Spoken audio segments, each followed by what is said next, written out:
The power needs of these things are just growing exponentially. They're roughly doubling every year. So that like the leading system needs 300 megawatts of power.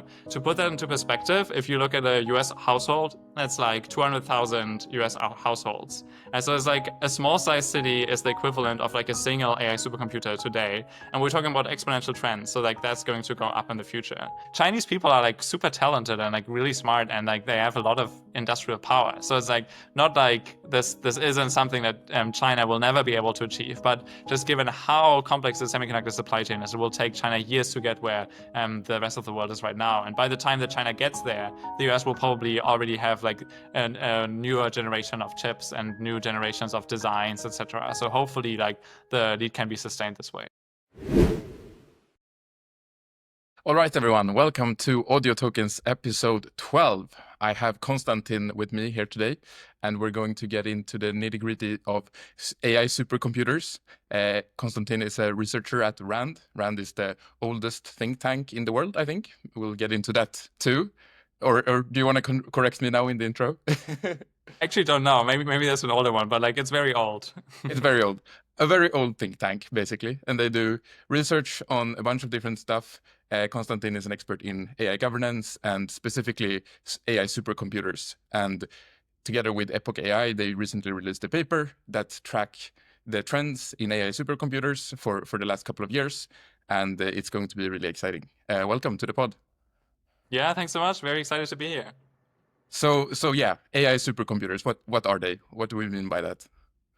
Yeah, so it's kind of like unclear what the best term is. Some people call them GPU clusters, some say like AI compute clusters, some say data centers, AI data centers. So I personally think that the supercomputer is all the hardware that's inside, and that's basically training or running your model. The data center is the building. So like the data center is the whole thing with the cooling, with the electricity and all those things. And the AI supercomputer is what's sitting inside. And if you're training like a new version of ChatGPT, like GPT-5 is maybe being trained right now, but also if you're like running large models for many users, then you basically need what I call the supercomputer, because this is not like a traditional data center with a couple like chips. This is now tens of thousands, and the leading ones are hundreds of thousands of GPUs, so specialized AI chips that are like running all these workloads, and that's what I call an AI supercomputer.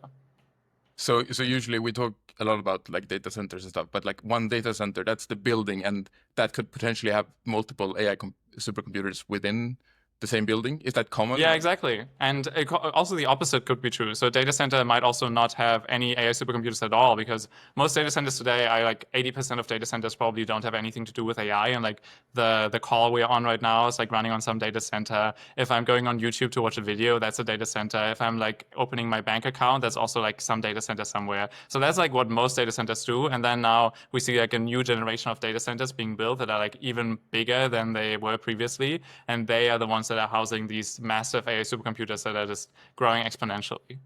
Right. So this paper, what was the TLDR of the paper?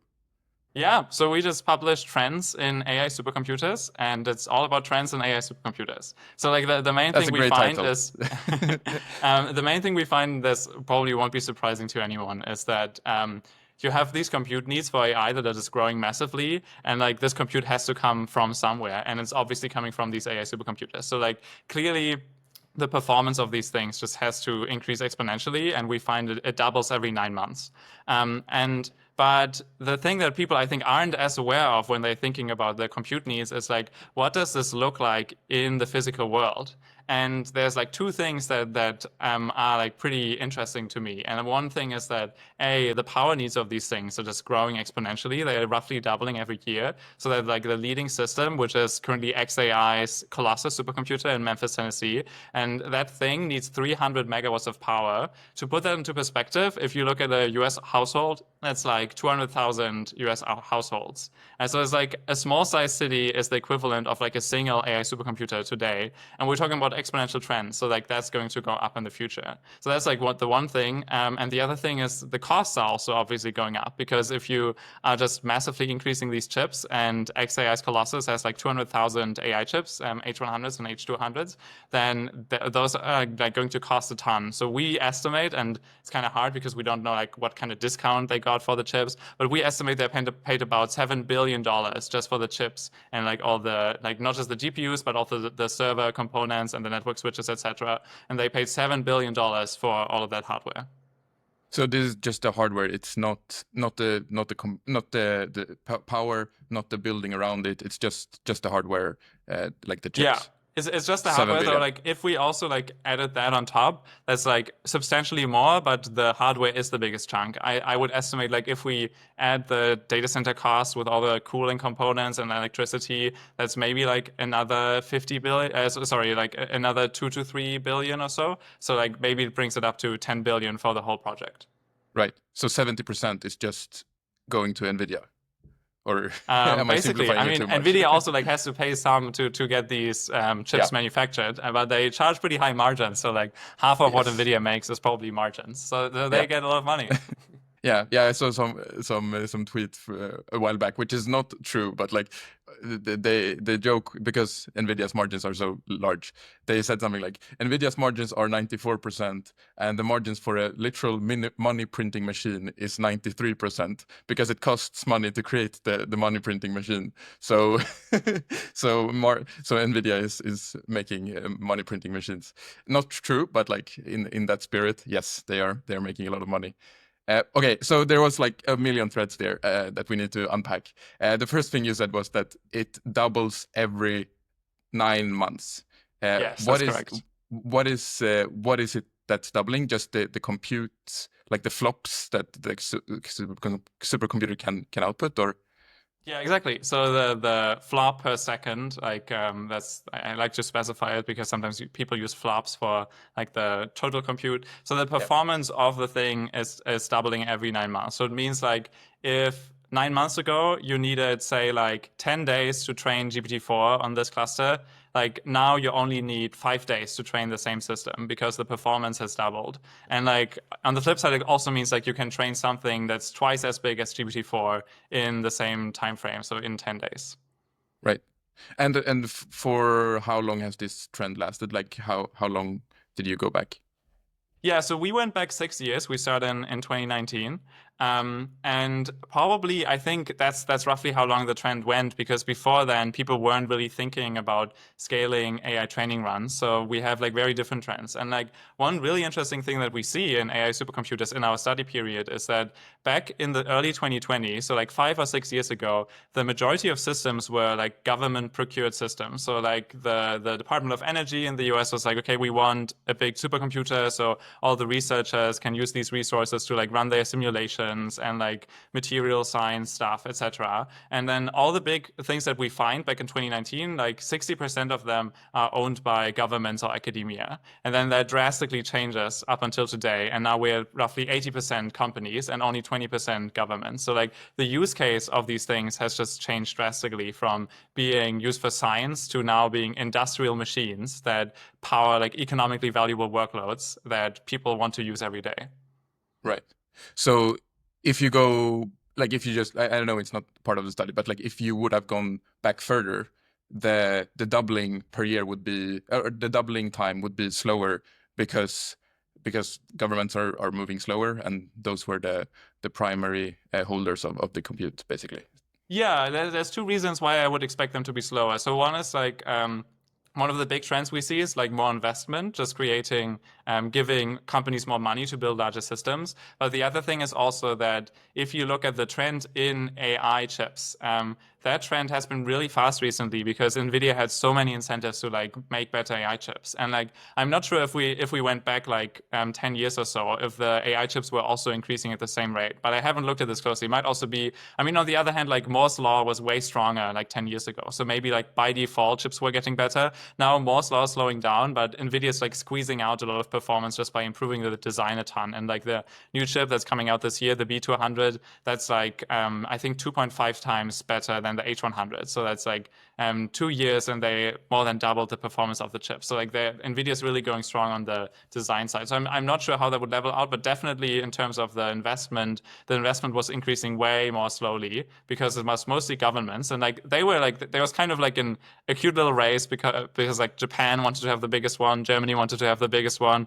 China and the US, and they all tried. And there's like the top 500 list, which like everyone was submitting to, and then people were like trying to figure out who has the biggest one. And we don't really see that now. Like, I mean, guess governments maybe still like are thinking about that, but like now the biggest systems are all industry systems. So like all the governments like can't compete anymore, at least not right now. Maybe if like they poured like billions into these kind of systems, then they could again. But right now they're just not very competitive. Mm-hmm. Okay. And this trend with doubling every 9 months, has that lasted? Is that basically just if you extrapolate from 6 years ago until now, or has it actually doubled every 9 months and been consistent that way? Yeah, I mean, this is the average. If you look at the actual biggest system, it looks very different. It's like it's the same system, then there's like a huge jump, then there's like another huge jump, etc. So it's yeah, that's why what we do in the paper is we take the 10 largest systems and then we average between the 10 largest rather than just taking the biggest one, because otherwise it's kind of like not very scientifically sound to just look at the single system. And another thing that might be worth like highlighting here is that we only cover, in my estimate, about 10 to 20% of all chips in these systems. So like roughly 10 to 20% of total performance as of today, as of like March 2025. So we don't know if there are bigger systems that we just miss. For example, I'm pretty sure that when the H100 first came online, like Microsoft, Amazon, Google, all of those, they just like built huge clusters, but didn't always announce them. So we only capture those that these companies actually want to announce. And that's why like it looks like this rather than like a smooth curve where we actually, if we captured all of them, I think it would be way smoother than it is in the paper. Right. What are the incentives for announcing and or not announcing your supercomputer? I guess it's like great PR. No, it's a great question, because I also thought like it would be way easier to find all of these systems and that companies would have so many incentives to say, and especially like Google, Microsoft, AWS, they all want, like, they are cloud providers. They want everyone to know the cloud offering, so they have like many incentives to brag. But it turns out like they do make announcements, like initially, especially as the chips initially come online, but they don't give you like a ton of details about their infrastructure. And I think like what's at play here is that like there's a lot of competition in the cloud market, especially on AI. Like it's a new trend. There's like some new cloud providers like CoreWeave and FluidStack that are kind of like making their way in. And I think there's like some incentives to kind of be a little more secret about how good your deployment is internally, so that your competitors don't know how well you're doing. And I think that's like my best model of why this is happening. And then related to this is like, it's kind of hard to know, like, so Google has data centers all over the world, but I think most of their GPUs are probably in the US, but they probably have some in Europe and some in Japan, etc. But that's really hard to figure out. And there's probably, Google doesn't necessarily like want that information to be out there, so they don't show their competitors their strategy of like expanding around the globe. And I think that is the reason why we only cover about 10 to 20%, because it's like kind of a hit or miss. Sometimes like Google makes a new announcement, like they just announced the Trillium TPU, the new one. So like sometimes you get lucky, but oftentimes we just don't find any announcements. Right. Right. What is the reason for putting a data center in one place over the other? Like, because there's been, I think there's this company that want to do like AI supercomputers in space, because, and I think the argument is that like we're running out of like space on ground if AI becomes really big. That might be wrong, but like I also seen documentaries on like YouTube about people complaining about like, oh, they built this super big data center next to my home, and it's very loud and like not very beautiful. Surely there is like the data center doesn't cover a substantial portion of like the Earth's surface, right? So why would this be an issue? Yeah, no, for sure. So yeah, there's lots of issues at play, and I think so generally space is not really the main constraint for putting data center, like for building data centers. I think the bigger constraints that I see are the power requirements. So like XAI's cluster has 300 megawatts, and if we extrapolate this, then we'll soon like reach gigawatts of power. And to put this in perspective, a gigawatt is what a nuclear power plant produces. So you need like a single nuclear power plant just for one data center. And that's pretty crazy, and that's just hard to find anywhere in the grid, especially in the US, where we haven't really seen a lot of grid growth recently. Like the last 30 years has been mostly stagnant because things have just been getting more energy efficient. Like there wasn't like a lot of population growth, so there was no reason to like build a lot of power plants. And now suddenly like AI comes along, and there's like a couple other trends. There's like electric vehicles that need more power. There's like industrial onshoring that's like needing a little bit more power. And now suddenly like the US has to build very quickly. And there's a lot of problems, and I actually wrote a paper about this with Rand in January, AI's power requirements under exponential growth.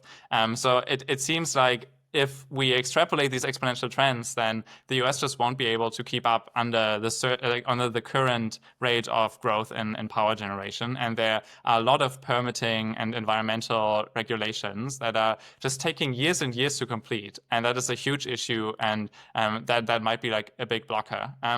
Regarding the data centers in space, I'm personally like, I mean, sure, if it works, then I'm all for it, but I'm very skeptical that that's like a great idea. First thing is like it's just so expensive to launch things into space. It's like the price has gone way down, but it's still so expensive, like compared to building something on the surface. And then you want to maintain that data center. Like, how are you going to do that in space? And like, how are you going to upgrade it with like new chips? And like, I just don't see like in terms of the operations, like how that's a good alternative. And then increasingly, like as data centers become more important for AI competition, another concern that I'll have is that you need to protect them from all kinds of threats. So like people trying to trespass, but also maybe like some kind of terrorist attacks, etc. And especially if you're like talking about geopolitical competition, then space might not be the safest place where you can just like shoot a laser at it or something. And like we haven't seen this so far. I hope there won't be any warfare in space, but I'm like there's many reasons why I'm like a little skeptical. Another thing that people sometimes talk about is like building data centers underwater, and like sounds like a great idea in principle, but like once again, how do you maintain the thing if it's like submerged underwater and you need to take it out each time like someone has to exchange a chip? And what's very relevant for AI training in particular is that the NVIDIA chips and probably other chips as well, but particular NVIDIA chips, they fail all the time. Like every couple of minutes, there's like another chip that's burned out. So you have to send someone into the data center, turn off that cluster, or like turn off a fraction of the cluster, like that rack, and then they take out the broken chip and put in a new chip. So basically, you need people at that thing 24/7 going in and out and like doing hot swaps of the chips. And that's just like not a possibility if you place a data center where humans can't be. So I've heard this before that NVIDIA chips fails often. I didn't really understand what that meant. That meant they burn out and they need to be replaced completely. Like that's So super expensive. there's different like, failure modes. Okay. Sometimes like so there's like all kinds of components that can so I think the key thing to understand is like they are very energy hungry. Like they consume like they need like almost a kilowatt of power, and that means that there's like so much power going into these things. They generate a lot of heat. There's like so much power going through all these wires that things just fail very easily. And like NVIDIA knows this and like are optimizing for this not to happen. And also like if you're just running a couple, then this won't happen. But if you have like a leading cluster like XAIs where you have 200,000 chips, then just the sheer number means that some of them are going to fail all the time. And actually, a funny thing that most like cloud companies do, most data center owners, is the first thing when they have a new cluster is like burning in the GPUs. So they have like benchmarks that like are like they're just like not even real workloads. They're just really challenging the GPUs to run as hard as possible. So as many of them fail as early as possible, so they know like all the ones they need to swap out. Because if something fails during your training run,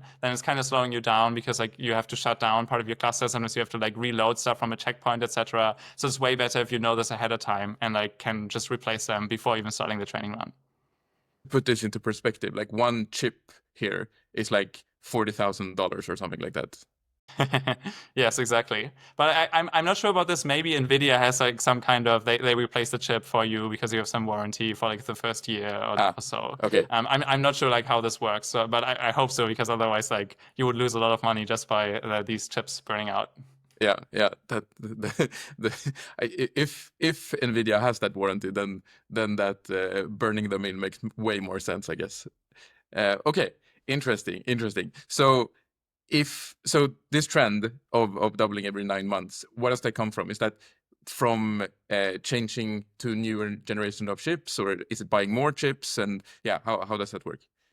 Yeah, interestingly, it's like pretty much 50-50. So 50% is just using better chips. So NVIDIA brings out a new generation, and like 80% of chips in our dataset are NVIDIA chips. Like, there's also like reasonable competitors. Google, I think, is the biggest one, and they only deploy them internally, so we don't find as many of them. But like Google also brings out new generations all the time. But whenever we see a new generation of chip, basically the performance goes way up because everyone is adopting it, and that's like roughly a 1.6 times per year increase in our data set. And then the other 50% of that 9 month doubling trend in performance, the other 50% is from using more chips. And if you look back in 2019, the biggest clusters we find have like around 10,000 chips. I think the biggest one might be like 20,000 chips.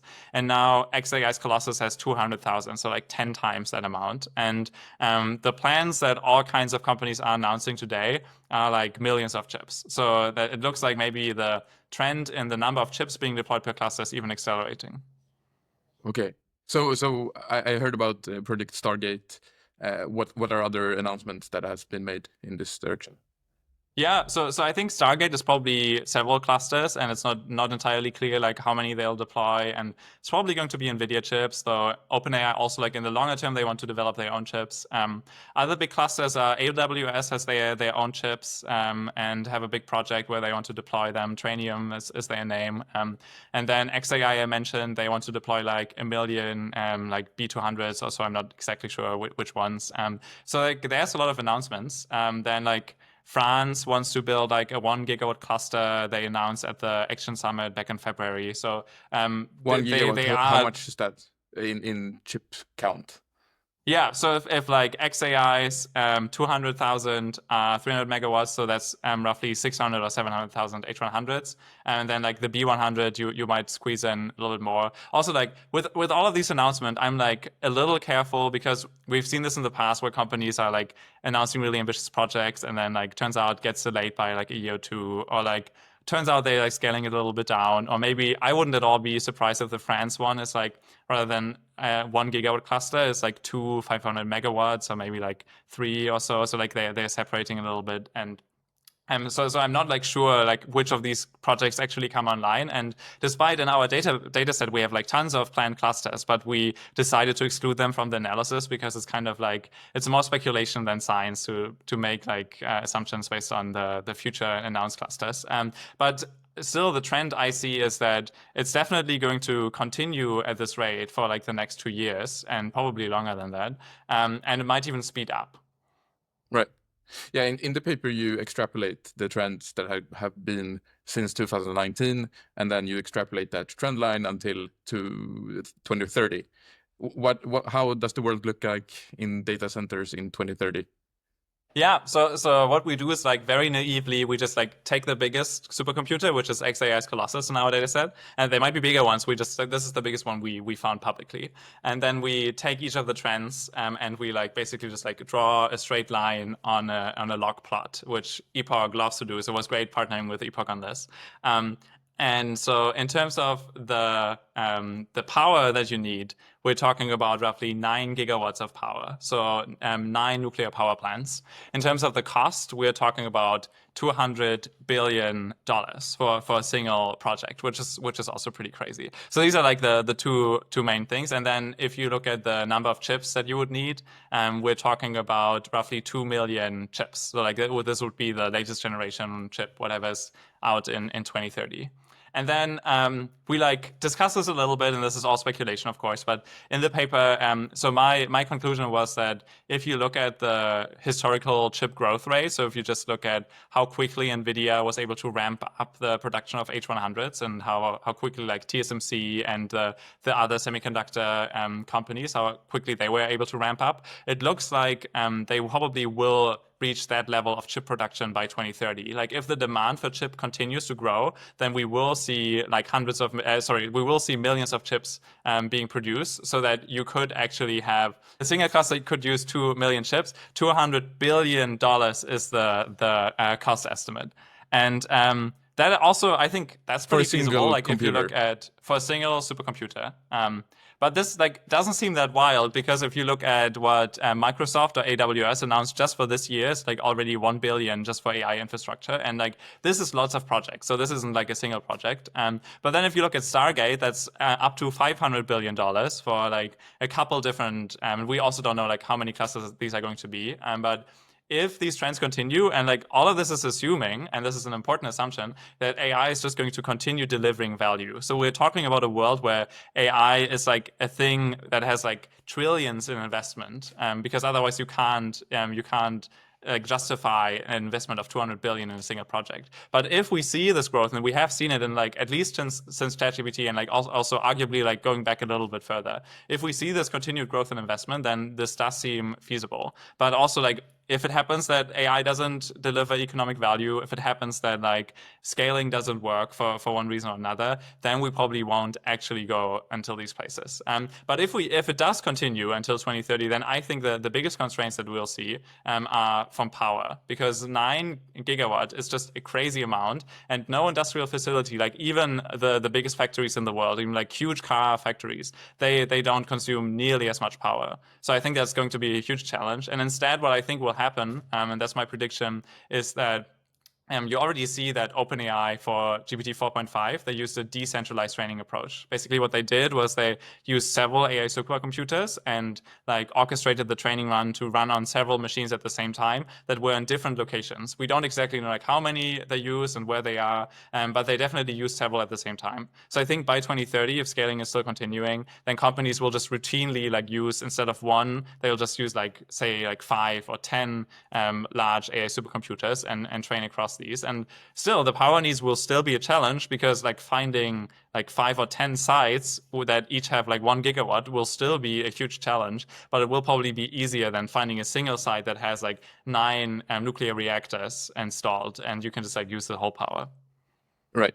So you said like 1 gigawatt is like one nuclear reactor. Do you know how many nuclear reactors there are like in the US, or like just to put this into perspective?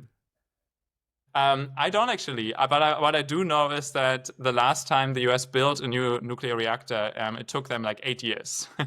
So it's not Okay. like, and like, so I think what I would say is the number of nuclear reactors that we have today, they are being used for all kinds of industries or like to power cities. So you can't just turn them off and be like, hey, now we're using this for a data center. But you need Yeah. to think about, okay, what additional power will come online? And to build a nuclear power plant, which would be a really good alternative because it's clean energy, it's like very reliable. You have a 24/7. You don't have to wait for the wind or the sun, etc. But it just takes so long for all the permitting and then the construction itself. So it doesn't really seem like we will see a lot of new nuclear power plants. However, what is happening already is that people are trying to repurpose some that have been shut down and like just turn them on again and use them for data centers. Right. And 8 years to build a new one. Repurposing existing ones, is that do you know how much faster that is? Yeah, it depends. So like if the nuclear power plant has been shut off for like longer than a few years, that's probably either like going to be prohibitively expensive because it's just outdated, etc. Or it's just going to take very long. But if there's like one example somewhere in the northeast of the US, I forget where exactly, and it was like shut down like 2 years ago, and they can very easily just turn it back on. And I think they're like looking into that right now. And there's I think another one. I think that's actually the 3 Mile Island one. They're like trying to turn that back on. But yeah, also I'm not super familiar what exact locations would be available. Right. And the reason for them turning them back on, is that because of AI or because of other things? Yeah, so it seems like the big AI, like the big cloud companies, Google, Amazon, Microsoft, they actually like personally went to this like nuclear power plant that was shut down and were like, hey, can we have all that power? That would be really neat if we could just build a data center right next to that. So it seems like this is actually a direct effect of AI compute. Right. So it seems so obvious, given all of this, that like power grid infrastructure, like just like power in general, all of this will be the biggest bottleneck if AI continues this way. Like, why don't we see like more startups and companies focusing on this? Yeah. So I think we see like fusion energy, and like Sam Altman is famously an investor in fusion, and like I can't speak to how feasible fusion is in the near term, but like people are excited about fusion. Another thing that we actually do see a lot of investment in startups in is like geothermal energy. So basically, you just take energy out of the ground, and like it's a little more difficult, but people are using like fracking techniques to make the earth, like the crust, susceptible for getting the heat out, etc. And that seems to be like an up and coming field where there's a lot of investment, and where people are like fairly optimistic that this is something that you can bring online in like a year or so. So it doesn't take as long as building a nuclear power plant. And then, of course, you're seeing like lots of investment in solar and wind power, and that's definitely happening and has been happening for a long time, but maybe not necessarily like spurred by AI. One thing that like I'm excited about, and that I'm curious if we'll see more of that, is that currently data center workloads are designed so you need power 24/7, and that's like key to the industry. Like every data center owner wants their data center to be up 24/7, all like the whole year. They don't want like a minute of it being down, because if you have like a minute of downtime, all your users are going to be super pissed at you. So like what they want is they want a reliable energy, and ideally they actually want like several sources of reliable energy at the same time. But what I'm excited about is that especially AI workloads, like people figure out how to make it so that you don't need 24/7 power. So one thing I'm thinking about is like, if we have agents in the future, what about you instead of like giving a task to the agent right away, you have like some kind of scheduled tasks, and you're like, okay, in the next 24 hours, I want this agent to do this task. And then like the AI company is like, okay, I'm looking at when most power will be available. And then like maybe like at 2 a.m. at night, no one is using AI. So like I'm now running all these scheduled agent loads. And then maybe this could be like a way to balance it. Alternatively, like AI companies won't like this, but maybe you just have to interrupt your training run, like when there isn't power available. And the reason why I'm saying all of this is like, if you were able to tap into power that's not always available, it seems like there are a lot of locations in the US where you have this kind of intermittent power, because most grids are built in a way that they can sustain power on like very hot days and very cold days. Because on very hot days, everyone is turning on their AC, and very cold days, everyone turns on their heating. So these are the days where people like consume the most power. But on all other days, like the grid can in principle support more than the average load. So if you can just like hook into that, and if AI companies figure out how to do that, I think that would be a way for the US to make a lot more power available for AI. Yeah. Yeah, I think OpenAI and all the other model providers have like a batched input kind of feature where you can say like I want these calculations to be done with the LLM, but like you can wait X amount of time, and I think you get like 50% off. So they are already starting to go in that direction, but I guess it will be as we get more and more AI inference, that will be more and more Nice. matters I didn't know more they and more. already had that. Nice. They, Yeah, they ahead of yeah, the they do. curve. But that's So like for I suspect. single input output kind of inference. So yeah, the agent Nice. stuff will be way more substantial, I guess. Yeah, I suspect this is probably just because they like are running out of GPUs, and like they don't have any GPU space to run these oh, things. So like it's probably not yet related to power, but maybe like I if see. this is a concept that works in practice and people actually like want to save money because they don't need the summary right now, they need the summary tomorrow, then Yeah, that seems like a good model. right. You talked earlier about decentralized training, and I've been listening a bunch to Dylan Patel, and he a year ago he talked about like, oh, decentralized training, it's super hard, and like there's so many downsides of doing it. It's much better to have it in one site. And but now it seems that OpenAI kind of did it when they trained GPT 4.5. What is it such a big deal? And what are the downside? How does it work? Yeah, Yeah. the mic is I yours. mean, I'm not an ML engineer, and like I'm not a Yeah, hardware engineer, so I've like actually I've obviously never trained a system, and like never like built a cluster, etc. But my take is that there's just so many painful things that you need to do when you're training a large model. There's like so much optimization you're doing between the GPUs and the workload you're running, and like in both directions. So like sometimes you need to change the architecture of like, okay, this switch is talking to 128 rather than like 264. Like to say like you need to change the kind of wiring so it's more effective with the algorithms you're running. Maybe there's like some kind of fault tolerance where you know like, okay, like there is a GPU failure like every 5 minutes, and given that I should have like backups say every 2 minutes, so to minimize the time. And so there's like lots of these kind of optimizations, and I think the more you can adjust your cluster to the workload and vice versa, the easier it is to make this. And if you have a decentralized approach, then you are dealing with several clusters. So like you have more optimization. You're like it's harder to optimize for all of these things because you have like a fundamental constraint where like are these two different clusters. So like you don't have this one unit anymore, and there's like another layer on top of all the annoying optimization you had already had to do. So I think that's from the engineering point of view, it's just really annoying to use more than one cluster. But on the other hand, like we're seeing it's happening. Google has done it with their TPUs for a long time. Like TPUs almost seem designed to be used for decentralized training because what they use are like they organize them in so-called pods. So there's like a couple hundred TPUs in a single pod, and then they have pods like several pods in one data center usually, but then also pods all over the US. And then they run a training run across several pods, usually in different locations. At least that's what they claim. So it seems to be possible, and the same seems true for OpenAI. So it seems like a pain, but it seems like people are still working on it and are making it possible. But also, I can't reasonably disagree with Dylan Patel. He probably knows more about all of these things. So I would defer to him. But I'm just like observing that it's happening. So I think it will probably increasingly happen.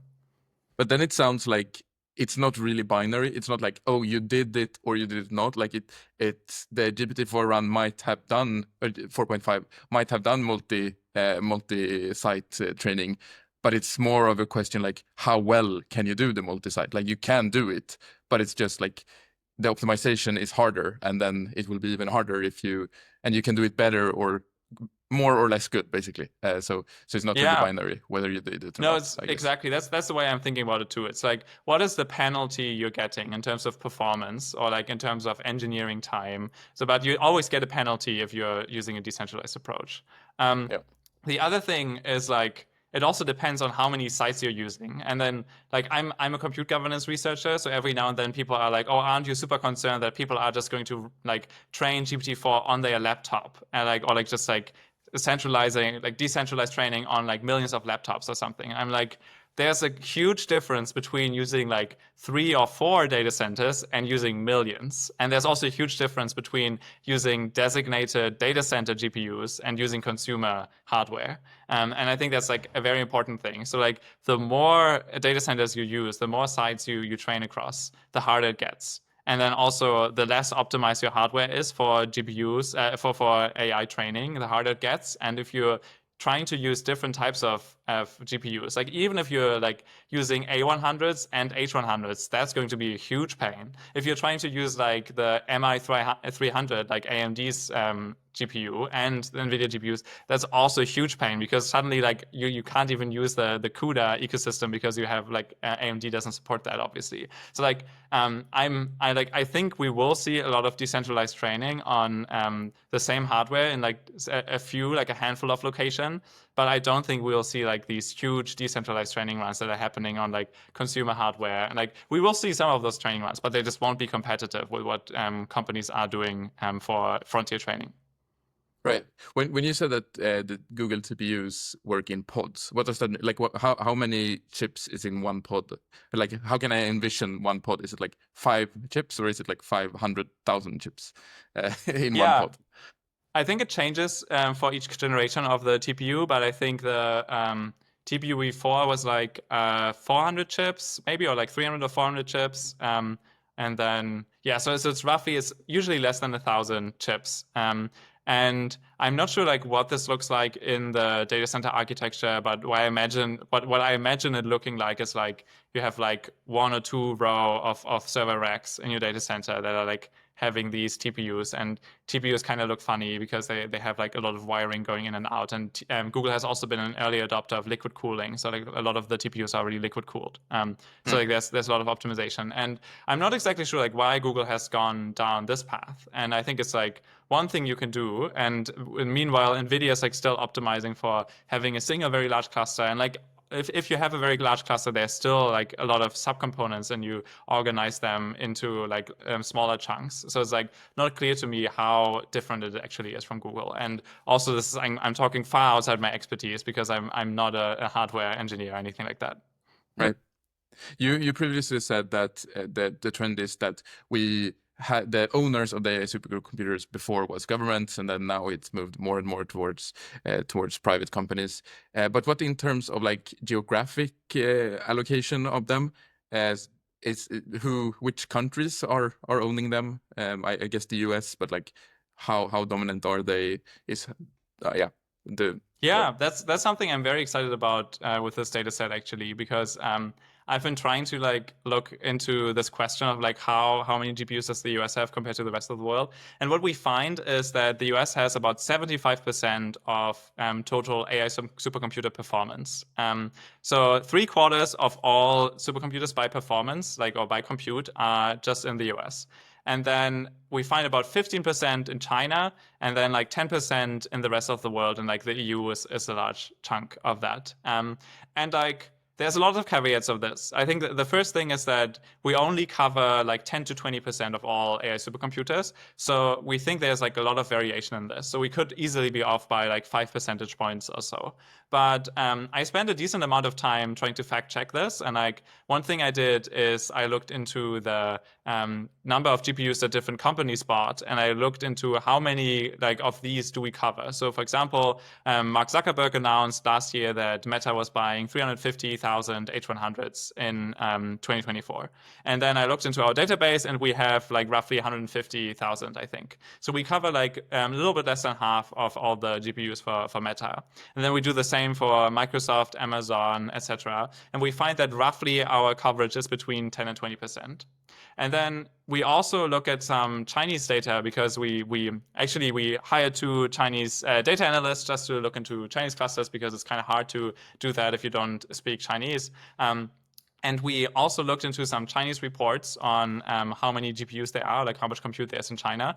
And it seems like our coverage is also like roughly 20% as of 2025 for all the performance that is in China. So it seems like pretty consistently our coverage is between 10 and 20%. So I think at least like the China and the US share are like representative. What could be happening though is that a lot of the hyperscalers are deploying clusters in Europe. So Google has like some in Ireland, I think like some around Amsterdam, etc. And Google doesn't really announce like the smaller deployments they have. So maybe we're like missing a bunch that are actually based in the EU, just because we don't really get these. So maybe like the EU shares is slightly higher, but I still think like overall the shares we find are roughly right, and that's pretty exciting.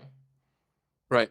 It sounds counterintuitive to me that you would expect that your coverage is as good in the US as in China. Like I'm not a China expert by any means, but like just my intuition is that maybe you would be like covering like the blind spots in China would be like maybe 10 times more or something like that. But that's not your intuition.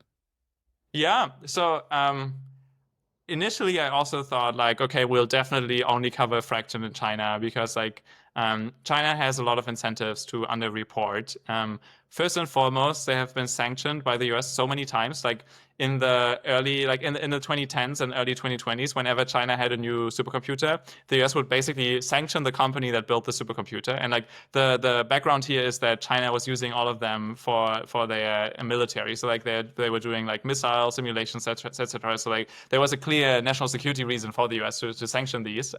But China was like, okay, we like we're really annoyed by this happening all the time. So how about we just like stop reporting? And I mentioned the top 500 list earlier.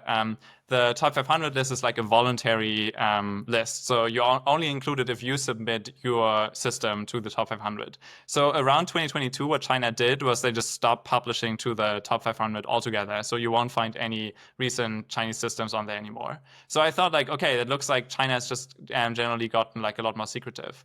But then we do actually like find like a number of Chinese reports. And for example, a lot of the clusters and the data centers in China are government funded. And the regional governments in China like to put out reports about like, okay, this is the new data center we built, and like this is the performance that it has, etc. So we do find a bunch of these reports, and then we find other reports where like DeepSeek had a huge cluster. DeepSeek had like one of the biggest clusters in the world back in 2022, and like they announced this in a paper, so we capture that. And there's like other research papers where people talk about the hardware they use.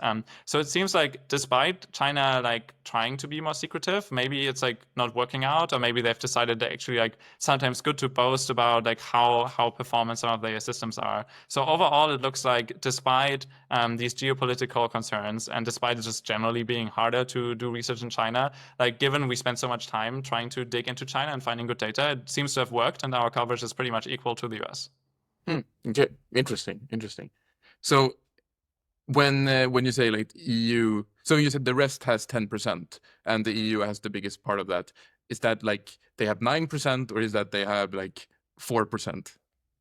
Yeah, I don't know the number in this. I think it's like 6 or 7%. Okay. Yeah, I think probably around 7%.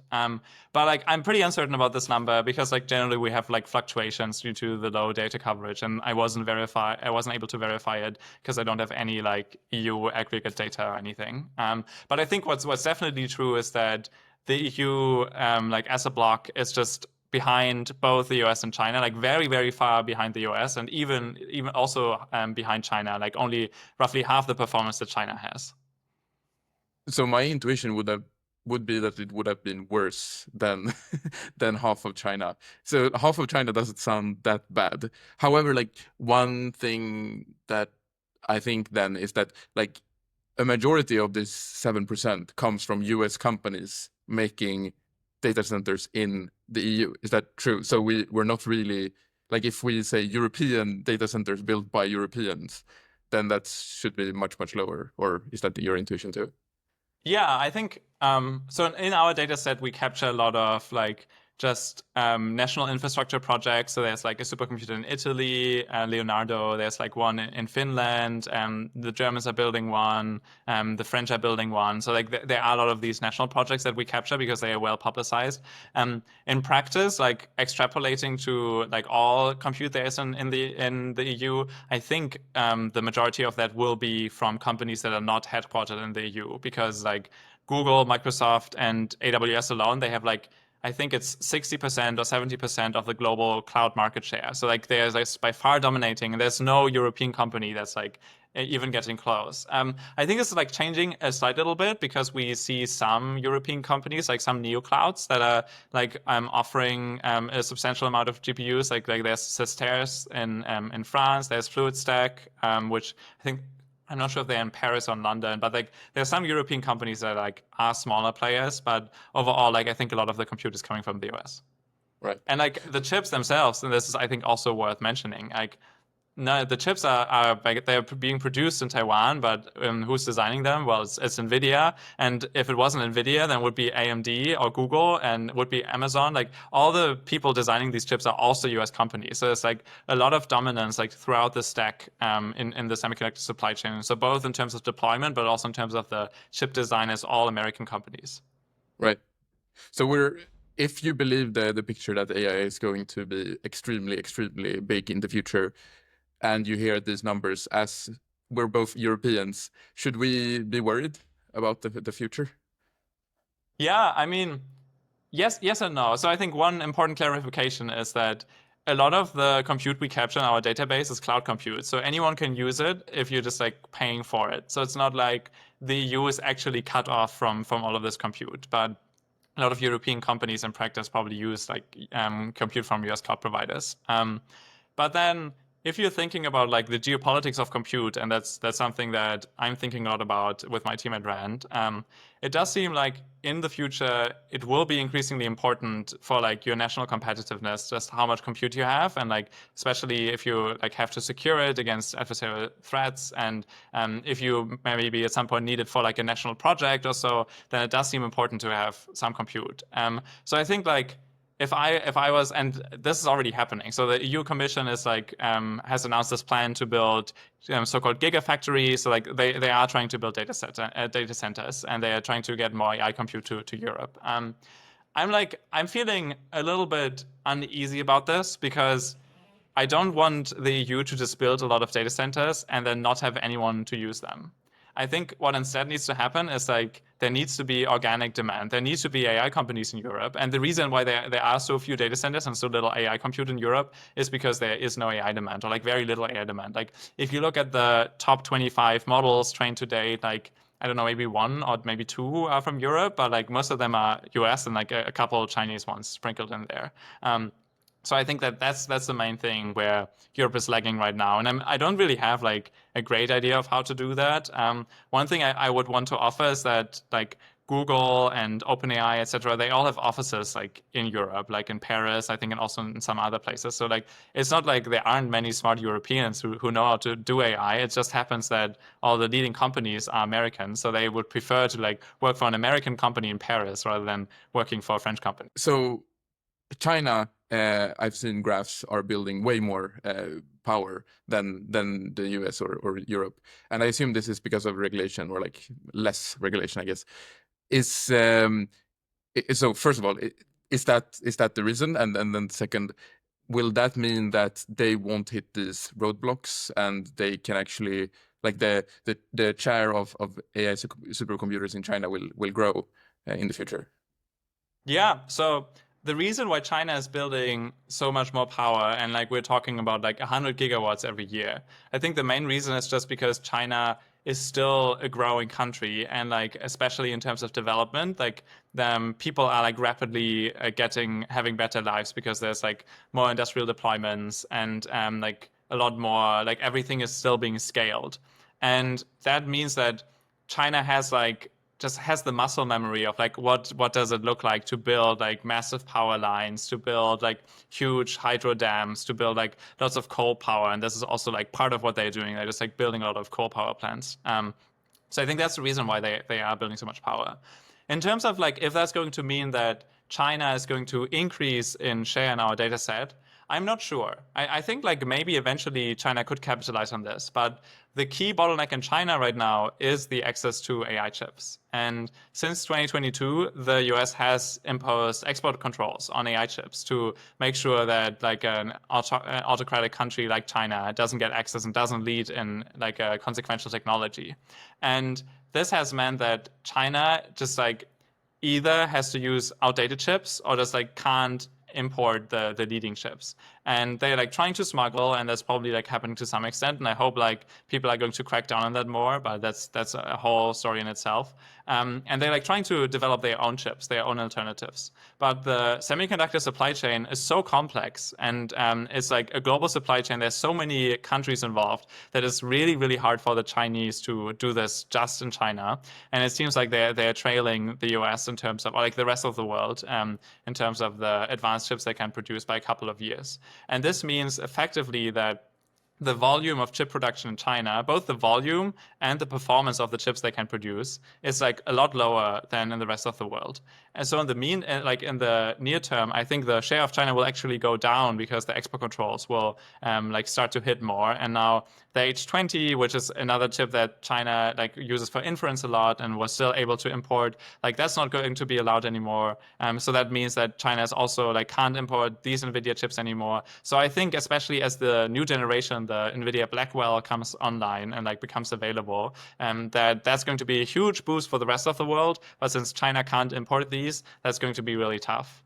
So maybe China will like to continue to try to figure out like ways to kind of get around these export controls, and there have been some really severe ways which they have managed that. For example, last year, TSMC, the leading semiconductor manufacturing company in Taiwan, they accidentally sent millions of chips to China because there was like a subsidiary that they didn't identify was a Chinese company. And the Chinese company just ordered these advanced AI chips from TSMC, and TSMC didn't check that this was actually Huawei, a Chinese company, and exported like millions of AI chips. That is like a huge failure in export controls because like if China can just order through a subsidiary, then how are you going to enforce these export controls? And like, fortunately, the US has cracked down on this now. There's like a new rule that's trying to prevent these kind of deals and like forces TSMC and other parts of the supply chain to do more due diligence on who they're actually like dealing with. But this is pretty devastating. This probably like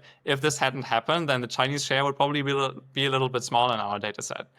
So like those things are happening, but I think overall the export controls do really mean that the overall share in China is going down. Right. So this is really interesting. Yeah, the H20 chip that was added to the export control. I think that was just like 2 weeks ago they added that. And you talked earlier about also that previously you have had export controls on like specific countries or like specific companies within China. Can you give like the brief history of how the export controls for AI chip has evolved? Yeah. It's kind of hard to like start this history because it's like a pretty long history. Earlier, I talked about how like a lot of like supercomputing companies in China always got entity listed, so basically sanctioned by the US. And I think that's kind of the start that we see. And actually, export controls on chips go way back in like the 90s or the 80s, and they like used to be lots of export controls for the Soviet Union. But ignoring all of this, I think the first thing that happened is that Huawei was entity listed by the Trump administration, like by the first Trump administration. What does And entity listed mean? yeah, so the entity list is a list in the US of companies that US companies can't do any business with. And it basically means that these companies can't import anything from the US anymore. So Huawei was effectively unable to get any NVIDIA chips from that point on. And then when Biden became president in 2022, he started like broader export controls that were applicable to the whole of China. And initially, like the reasoning they gave was that China was using US produced chips or like US designed chips, the NVIDIA A100 back then, to do military simulations to like enhance their nuclear modernization and like other military things. And I think that's true. That's probably true. Like they probably had some kind of intelligence. I'm not sure if this was like the sole motivation for starting the export controls.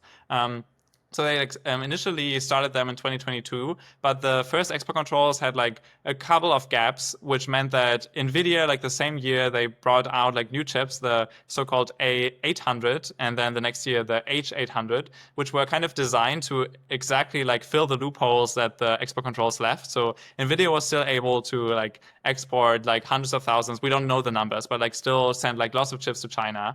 And then a year later, like it took the administration a while, but then they like cracked down on that and they were like, okay, we don't actually want you, NVIDIA, to like still send these fairly powerful chips. And then in 2023, there was an update. And then we saw another update last year in 2024. And I think that was like, that's probably just always going to happen because if you are trying to do any kind of policy on an emerging technology, and especially something like chips, where there's a new generation every couple of years, it's just really hard to get right. And there's like a lot of expertise needed to understand the specs and the different things that you could potentially regulate there.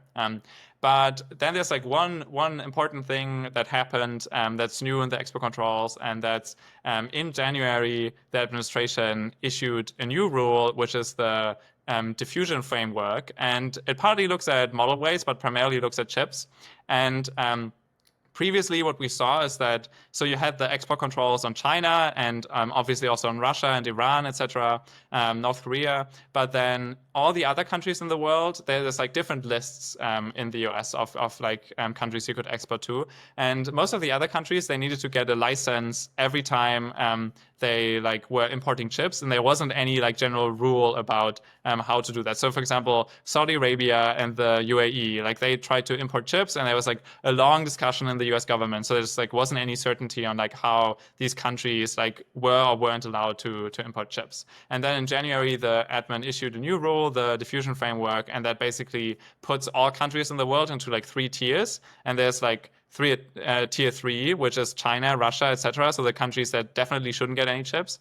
Then there's tier 1, the countries that basically can import as many chips as they want, and there's like no restrictions. And this is like obviously France, Germany, the UK, Canada, like all the friends of the US. And then there's tier 2, which is countries that are kind of like in between. So like either countries that don't have good protections against like smuggling, or countries that just like aren't democracies, and those countries can still import chips, but they need licenses, and they only get like a certain amount of chips each year. And it's like preferred if the company importing the chips there is a US company rather than a company based in that country. And like the US is in this way is kind of trying to say, okay, you can get these very powerful AI chips and you can do AI development, but we don't want any country in particular to like overtake us in our lead in like AI supercomputing. And we also don't want any country to misuse these chips. So we like have some kind of requirements, for example, cybersecurity requirements, and like the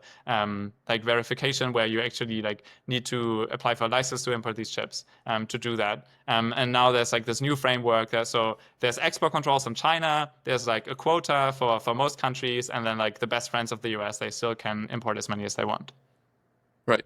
And how do we know how likely a country is to smuggle to China? Like, is there some work there in terms of like, do you have to analyze each country separately, or yeah? Yeah, I mean, there's like countries that are just very close to China that are likely to like be major smuggling hubs. And like I won't go into detail here, but I think that that's like what you usually look at. And then if you look at the Russia question, like with the Russia-Ukraine war, there have been a lot of sanctions on Russia, and it's been kind of hard to enforce these because some of the sanctions are like on consumer chips, and those are just very hard to export. But then they have found their ways like through Turkey or like through some countries in Eastern Europe. So it's usually the countries that are just close by that are smuggling these chips. So I think it's not hard to know like where this could happen in principle. It is, however, hard to actually enforce, and especially since the agency in the US, the BIS is the abbreviation, they just don't have the funding right now to deploy a lot of people into all of these countries and do the enforcement. And hopefully that's going to change. And there's like a new bill in Congress that's trying to like do like a whistleblowing program where basically if you know about chips being smuggled, you like can tell this to an agency, and then the person is being fined, and the fines are then being used to do better enforcement. So like the taxpayer doesn't have to fund them, but the fines from the enforcement violations are then being used for like better enforcement. And that would be huge because like the budget of BAS is like way lower than the NVIDIA exports to even like very small countries. So it's kind of a little bit of a joke that they like have such an important mission of like making sure that the US doesn't lose these chips to China, but at the same time they do also not have the funding to actually enforce that. Yeah, how can that be? Because I assume, because like I know this is like controversial now with the latest news, but like free trade generally leads to to good economic outcome. So there's a huge economic penalty of putting these export chips. Like I assume it would be like great for US economy that they could sell so many chips to China, but they don't because of national security. So it feels backwards that they take such a hit in terms of trade and pay so much money, so to speak, for that, but then they don't fund the people that are supposed to enforce them. Are there like other Yeah. solutions? I know my friend Christian Run, who's on episode 5, he has a startup that tries to track chips. So you put something into the chip and you can see where it goes. So if someone smuggles it, it's like find my iPhone, but like find my H100. Yeah, watch the. It's not. Yeah, that's he will hate me for that description, but yeah, it's essentially that. And what are there like other solutions like this to try to enforce it? Yeah. So to go back to your question, I think it's also kind of like sad or like weird that the priorities aren't aligned this way. But I think the background here is just like classic bureaucracy. Like when Congress makes a budget, like no one wants to like give more money to anyone in particular because everyone has their own priorities, and there's like hasn't been a champion where someone was like, okay, export controls really are the most important thing in the US, because most people still aren't thinking about AI and like semiconductors. So this is just not a thing that people are super aware of. So I think that's why it hasn't become a priority yet, but it might very well become a priority in the future, as like these chips are like very clearly contributing to competition with China.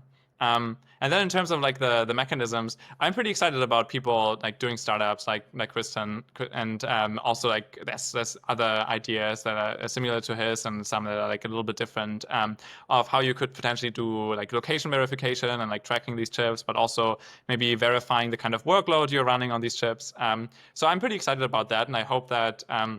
I mean, I wish some of the big GPU designers were also trying to work on that, but they haven't started that yet. But I think if I was like AMD and I wanted to beat China, I would like start working on these mechanisms, and then like have the chip where I can like track where the chip is all the time. And then the US government is like, oh, wow, you have this like really cool chip that you can always track. How about like you are allowed to export that chip, and like anyone who can track their chip wherever it is and like can shut it off remotely, they are still allowed to like export the chip. And the people who like don't have that mechanism yet, they aren't allowed. And then maybe like that creates a race to the top where all the chip designers are suddenly like doing that. Maybe. And until that point, I think it's good that a lot of startups are building these kind of mechanisms. And this is great for export controls, but this would also be really important in the future if like some people like Benji or Hinton are right, and AI models will be very dangerous in the future. Then maybe there's a point where the US wants to say, okay, we want to slow down and develop these safety techniques before we continue like deploying these AI models. But how do we actually make that happen? Like, what about all the GPUs that are in the rest of the world? Like, how can we coordinate on that? And one way you could do this is like if you have a mechanism on the chip that at least like tells you where it is, so you know like where all the chips are, or ideally even like has some kind of verification protocol. So if you're like trying to use the chip, you have to send something to NVIDIA, and NVIDIA is like, okay, yeah, like this is approved, you're in a location that's fine with us. And like if you had these kind of mechanisms, this could really help in a world where AI is really dangerous, and you need a kind of verification regime for having like an international treaty, or like some kind of we're slowing down AI development a little bit to have some kind of coordination on safety and security. So I think that's also why I'm excited about these kind of things. Do you worry about these threats that Hinton and Benji is talking about? Yeah, I mean, I'm not an AI researcher, but I don't think I can reasonably disagree with them, and it seems pretty scary. And like from my experience with like following AI, it seems like we still don't really understand like how these things are working internally. There's like some people doing great work on interpretability, but it's still like we don't really understand like why are the new OpenAI models, like why are they lying sometimes or like hallucinating more. And like some people have written these papers about deceptive alignment, where you're like training the AI to be aligned, but actually the opposite thing happens and like starts lying about being aligned, which like seems pretty scary to me. So yeah, I'm pretty concerned about that. And like when people who are working in AI and like even working at these very large companies like tell me about that they think the thing they're working on might be pretty dangerous, then that seems pretty bad to me. And that's, I think, partly of why I'm so motivated to do like AI policy and semiconductor policy, because I want to help and provide these like tools to policymakers. So if policymakers think these risks are like getting out of hand, and they're like, okay, what can we do? Like, what are our options? And I want to at least be able to tell them, okay, here is like where all the GPUs are in the world. Here's like how many GPUs China produces, and like how is the US doing against China? Like, can we afford to wait for 6 months and like be comfortable that China won't just like develop AGI or something? What about if we want to like make a big international treaty? What are the kind of options that we could have for this kind of treaty?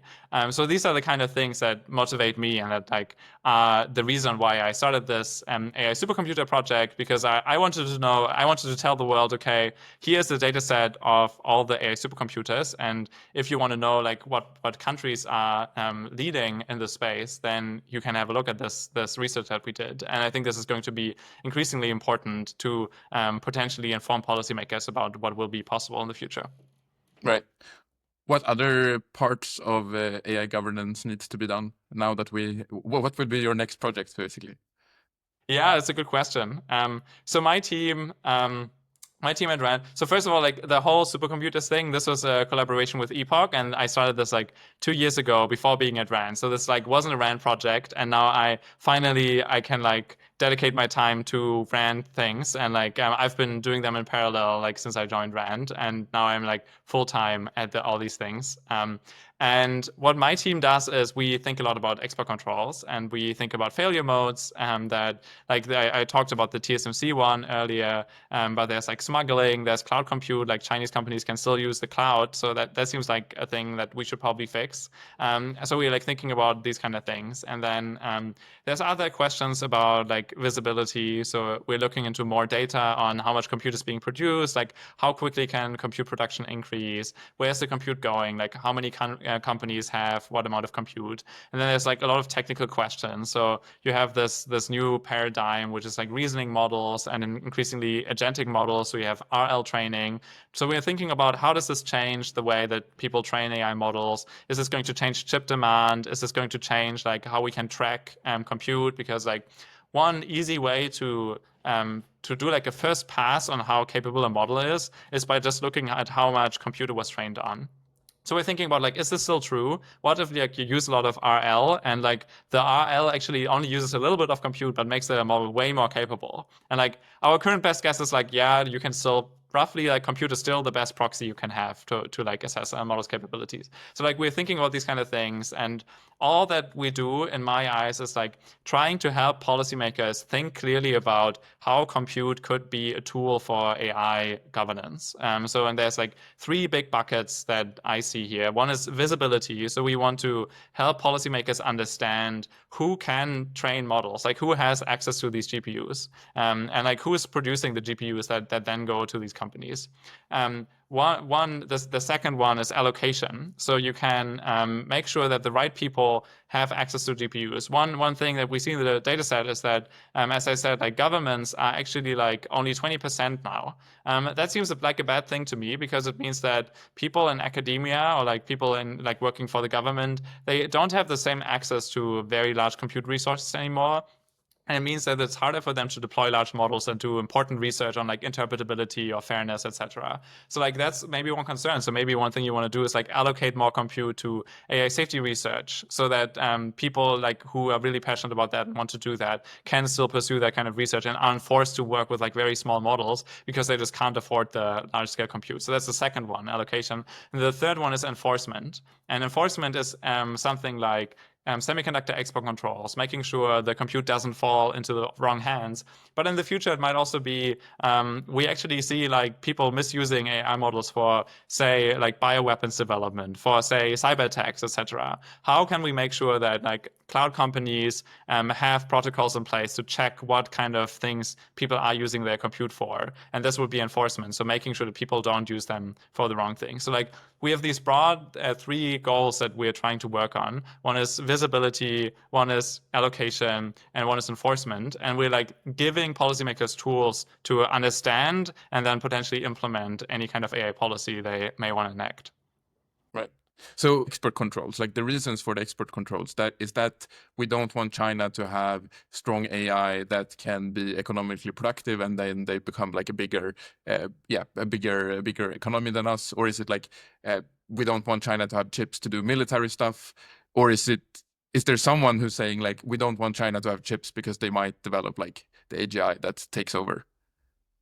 Yeah, I mean, I'm not working in the government, so I'm not sure like what these discussions look like day to day. But my impression is that like probably like each of these three perspectives exists. So like there's some people who say this is just like China's clearly misusing these for military purposes. We obviously don't want US technology to go to the Chinese military and then like they're invading Taiwan with US technology. That seems like a really bad thing. So like that is part of it. But like also on the other hand, like can you really prevent China from like doing like any given military simulation by cutting them off from US chips? Like they can probably still like smuggle some amount of chips and they can still like use their domestic chips like just less effectively. They can still run the same simulation. So I'm like not entirely sure like how strong that argument is, but like increasingly there is more of this ecosystem perspective of like the less AI chips China has, the harder it is for them to compete on AI, because if you're training a large model, the more compute you have, the better the model is going to be.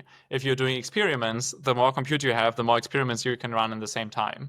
If you're running inference, the more compute you have, the more instances of an AI model can you run, the more users can you serve. So that's part of it. And then there is, I think, some voices who say, wow, what if AGI comes like in 2 years? Do we really want China to have like half of all the world's compute and basically like be able to compete with the US and just like develop AGI before? Do we want China to like control maybe the most consequential technology developed in the 21st century? So like I think there are also these voices. In practice, what policymakers usually work like is like they don't have this like one unitary worldview. They're kind of like operating between all of these worldviews that different people around them are using, and then they're like optimizing for something in between. And that's probably what the export controls are about today. Are there any people in the government who are AGI pilled? Yeah, I think there was like a report last year that was calling for like a Manhattan Project for AGI. So like definitely are some people who are AGI pilled. I mean, Elon Musk is famously AGI pilled, and like the people in his environment. I think like not, I think we don't see people in the government who are like, this is the single biggest thing, and like this is the only thing that matters this year. Like even Elon Musk seems to be doing like a lot of things, and besides like thinking about AI. So like it doesn't seem like even he has like a worldview where this is the primary thing that he's concerned about. So I don't think there are people in like leading positions in the government who are like taking it super seriously, but I think there are like lots of people in the government who are thinking about this at least part-time and like aware that there are people like Benji and Hinton who are saying like this could go really wrong. So one worldview, if China invades Taiwan, does the export control affect that in like the probability of them invading Taiwan? I like my naive intuition is that like if we just cut them out, then there will be no reason for Taiwan to exist, or like that will increase the incentives for them basically to invade Taiwan. Is that something you think they worry about with these export controls? Yeah, I don't think it's like top of mind for China, so that like this is a key part of Taiwan. And like my reading of the CCP is more like they've just been saying they want to invade Taiwan, or like they are saying Taiwan is part of China for such a long time. They just like have to make it true eventually because they don't want to like back off what they said. So I think that that's the main reason why they want to take Taiwan. I don't think there's like much of an economic reason or like a like tech reason. But I do think like if AI becomes more consequential and like is increasingly part of geopolitics, then this might be something that is something I am worried about, where China says, okay, we can't seem to be able to compete on AI, and all of these advanced chips are coming out of Taiwan. So maybe this would be an option to put a lot of pressure on the US. On the other hand, like what China is trying to do today is to indigenize chips, and to do that, since the supply chain is global, they want to produce them in China rather than like buying them from abroad. So what they need to do for that is to import a lot of components and machinery from all over the world. So, for example, from South Korea, from Japan, from the Netherlands, who are producing these EUV lithography machines, which you need to print these advanced chips. And if China was to like invade Taiwan, all of these countries would like immediately cut off trade with China. So like maybe it's actually not a very smart move for China, because they would lose out even more, and like all their plans of producing chips in China would just be completely curtailed, besides all the economic consequences. Because like we already see like the tariffs right now, but if there were like sanctions on China, and not just from the US but from the whole world, that could be really devastating for the Chinese economy. And that could also just like, if your economy is like crashing, that's not a good thing if you're trying to compete in technology. So it's like it's not super clear if this would actually be like a strategically good move from China to do that. Nevertheless, I think like this is something to be really worried about as the US, and like to think a lot more about like how can we make sure that we're deterring an invasion of Taiwan. Right. So ASML, can they sell to China currently? So the Dutch government, in coordination with the US government, has also imposed export controls on China. So ASML can sell some machines to China, but not the most advanced machines. So this means that China can't just import these machines and print the chips in-house.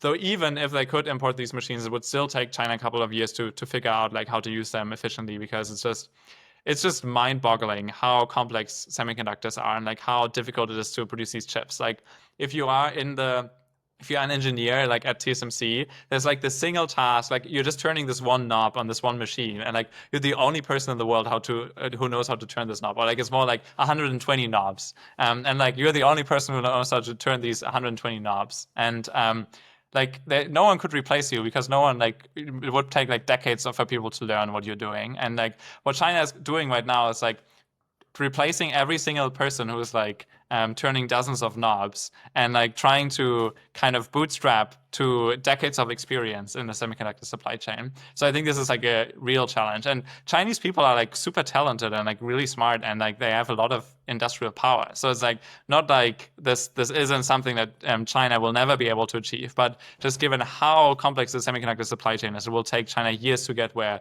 the rest of the world is right now. And by the time that China gets there, the US will probably already have like a newer generation of chips and new generations of designs, etc. So hopefully like the lead can be sustained this way. Right. Yeah, I've heard this like a bunch of times before, that like the complex machinery of this is like so incredibly vast, and like there's only one person who can do this job. But like I don't understand how that can be true. Like with your naive example of like just turning a knob, surely you can have like a PID controller for that or something. Like that person can write down a couple of notes or teach an AI to do it for them, or something like this. What is it possible to paint a picture to make my brain understand how Yeah. hard it actually can be? So I think like rather than turning knobs, it's like setting up this machine and calibrating it properly, etc. And it's like, so one really important thing in semiconductor manufacturing is yields. So like as you're like you have the wafer, and then you get like a fraction of the wafer is becoming chips, so like you're cutting them out at the end. And the better you are at your job, the higher the fraction of chips that actually work at the end. The worse you are, the lower the yield. And like what China is achieving right now is maybe like, we don't really know, but maybe like a 10, 20, 30% yield. What TSMC is achieving is like 70, 80% yields. So like they're just so much better at making sure to actually get these chips out. And what like there's so many things that that affect the yield. One thing is like, and whenever you're entering like a semiconductor fab, you have to wear like a full body suit that's like preventing any like even a tiny flake of skin or like a tiny piece of hair so to fall onto the machine, because basically if that happens, the whole charge is like ruined. Like you don't get any useful chips out. And the same is true for like all the setup in the machine. So they have like incredibly precise lasers. There's only one company on Earth that can produce a laser, and like the laser is so precise that like you could, if you were pointing it at the moon, you could hit someone's thumb on the moon. That's like how precise this laser is. And then the mirrors for like the laser is like being reflected like 12 times or something to be like in exactly the right spot.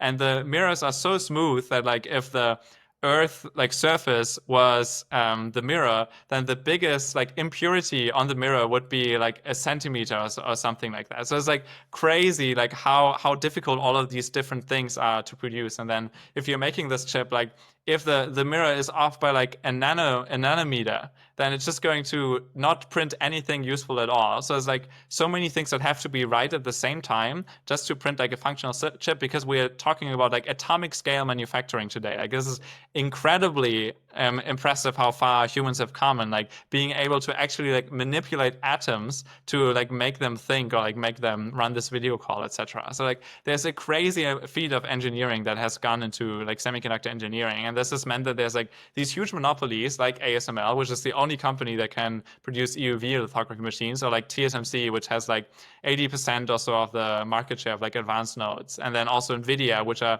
they aren't even producing anything. Nvidia is like sending their order to TSMC, but Nvidia is doing the design of like the circuit on the circuit board on the chip, and that is also like an incredibly intricate thing where you have like a three-dimensional structure. There's so many like dimensions in which you can optimize the structure to like get the outcome. There's like so many layers of architecture. Like you need to think about the number of cores and like what each core is doing, etc. So there's like a lot of complexity to every single part of the supply chain. So I think it's kind of hard to convey. And like I've obviously never worked at a fab myself, but like from what I've heard from people who have, it's like really crazy, just like how people have dedicated like part of their life just to figure out this one part of this one machine that's just producing this one type of wafer, and just to like increase the yield of that or like make it possible to also produce that. And I think that is why it's so hard to pass this on and to replicate this. Hmm. So is it possible to roughly say how far behind, like how many years behind China is to do this themselves? Yeah, I mean, my personal best guess is that EUV is really the biggest challenge for China. They're like, it's a funny story because Is that what ASML does? yes, that's what ASML does. When ASML was first like trying to produce this, there were two Japanese companies, Canon and Nikon, and they were also trying to produce EUV. And all three companies spent like more than a decade trying to do it. And ASML was the only company that succeeded, and Canon and Nikon they just failed. They just couldn't do it, so they dropped out of the market entirely. So there's only this one company on this planet who knows how to produce these machines. And I think it's just a really far stretch that China is going to produce like a UV machine domestically in the next 5 years. So I think it's like at least 5 years until it is able to produce these kind of EUV machines. Like that is roughly like maybe it's 10 years, but it's definitely like a couple years down the line. And then there's like so many other things. Like even if you have the EUV machine, you need to be able to use it effectively. And like you have to not just build one, but you have to build like, I don't know, like 20 or 50 or so of them to actually produce chips at the scale that like TSMC is and the rest of the world is. So it's like first you need to produce the technology, and then you need to scale the technology to an industrial scale to actually like make it happen. So my best guess is like to produce all the machinery that we have today is like at least 5 years in China, and hopefully at that point we'll already be at the next step in technology, and then China will like take another 5 years to get there. Right. So you in the back to the paper, you extrapolated the trends to 2030. Is it possible to paint like maybe more of a vibes vibes extrapolation to 2040? What is Oh your wow, okay. predictions for another decade? So to be fair, if these kind of trends continue until 2030, then I think this world will just look very, very crazy different.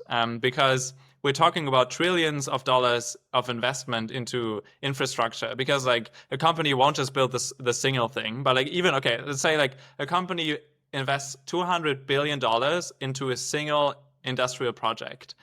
That would mean like they're expecting a revenue that must be like much greater than that. Otherwise, they wouldn't be investing this amount. So that means like a substantial part of the world's labor must have been like automated, because otherwise, or like maybe there's just like a lot more consumer demand, but there must be some way in which AI companies are actually like producing economic value with these facilities. So I think my best guess at what this world would look like is like AI is producing like lots of R&D insights and like advancing science like a ton, or like AI has replaced a substantial part of the labor force, where like I don't know, like there aren't any researchers anymore for like drug discovery, and instead it's just all AI agents that are like telling humans to like run different experiments. Maybe it's even like automated labs or something like that. So that would be my best guess for 2030. Maybe if we like at the scale of compute, maybe we actually are able to train something that is so good at AI R&D that it can like kind of trigger this intelligence explosion and like this recursive self-improvement, where the thing is so smart that if you deploy it on some hardware, it's like developing new versions of itself so quickly that you kind of like hit a spiral, like hit like increasing returns over time, so that in a very short period of time you make like a ton of progress in AI, and then it's like really difficult to know like what comes out at the other end of that. So I think like if these trends continue, then like my personal estimate is like there's the 1 in 3 chance that we will see something crazy, maybe like even a 1 in 2 chance that we'll see something like AGI or like an intelligence explosion until then. So like if you're asking me about 2040, then either that has actually happened, or like there's another reason why like AI is really economically valuable, but the reason is not AGI. And then my best guess at like why AI might be really economically valuable is just because it's like replacing a lot of jobs without actually like fully replacing human intelligence. So this would be like most people like can't easily sell their labor anymore in the way they were trained to, and there's like some part of the economy where humans still like do provide a lot of value, but most of it isn't. And then yeah, honestly, I think it's just really crazy to think that these trends are going to continue past 2030 because like just the number of chips being produced and the investment and the number of power, that seems really crazy. So I think if they do continue, then we probably have seen an intelligence explosion and the world looks very different with like lots of robots being produced. Maybe like there's space probes being sent somewhere else. Honestly, this is just speculation at that point. So my vibe space picture is like, yeah, like humans probably don't participate in the economy much anymore. People like in a good world, people are just like having really great lives, like doing what they're passionate about, like playing instruments or like writing really great books or like doing like really like becoming really good at the sports they always wanted to be really good at, like really world star soccer players or something, or like people are cooking like really great dishes or something like that. Like this is hopefully the good outcome. The bad outcome is like we've all been replaced and we don't make any money anymore and we kind of like obsolete the economy. And then of course, if like Benji or Hitchin are right, maybe we just don't live anymore because the AI has decided we are obsolete. And that's the kind of world I'm hoping to help preventing. Right. If we live in the good outcome, so let's assume now it's 2035 maybe, and it turned out to be the good outcome, and you look back at the last 10 years, so basically between 2025 and 2035, what were the things that you were most proud of? Interesting. So first, I have to say again, like I think it's possible that these trends will continue, but it's also very possible that it just won't, and like AI will just stop delivering economic value, and like all the extrapolations we did are like mute because like people are like, no, we're not investing in this technology anymore. But if they are still doing that, and if we do see like AGI in 2030, and I am looking back, then I think the things I would be most proud of is like if the kind of thing that helped humans like coordinate on AI safety was built on some kind of data that I helped collect. So if it was like built on, say, a list of where all the AI supercomputers are in the world, or like how many GPUs go to which company and like go to which country, if it was based on like if I was part of the people who were like writing policy memos to the people negotiating an international agreement or like deciding on US policy and strategy, if I was like involved in that and like giving my expertise and like giving my help and the like my best guess at what to do to kind of influence and inform this policy discussion, I think that would be what I would be most proud of. I really hope that's the world we will live in, and I hope you get to enjoy being proud of that. Thank you so much for coming on the pod I today. hope so too. Yeah, Bye. thanks so much for having me.